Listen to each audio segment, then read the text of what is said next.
ओडिशावासी बहु आशा भरोसा नहीं कि गोटे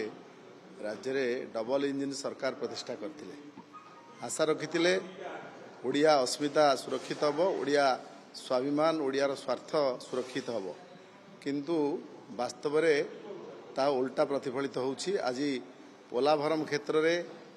आंध्र को अनुकंपा देखी ये सरकार जो भली भाव में पोलाभरम प्रकल्पर निर्माण कार्य आंध्र कर चलती ये सरकार नीरव द्रष्टा साइंती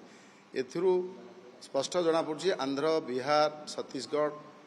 एमान पाखे मुह खोलिया सरकार जो 20 जन एमपी जाइए पार्टी खोली पारना ना राज्य सरकार पार्टी खोलिबार कौन साहस अच्छी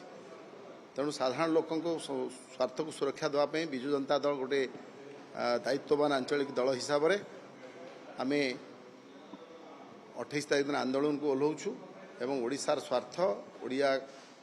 ओडिशार आदिवासी हरिजन लोक मान स्वार्थ को सुरक्षा देवाई मालकानगिरी जिला समेत से जो अंचल बुड़ीजीव पानी रे से सब अंचल सुरक्षा आम आंदोलन को ओह्लौछु। ये आंदोलन आहुरी तीव्र हो।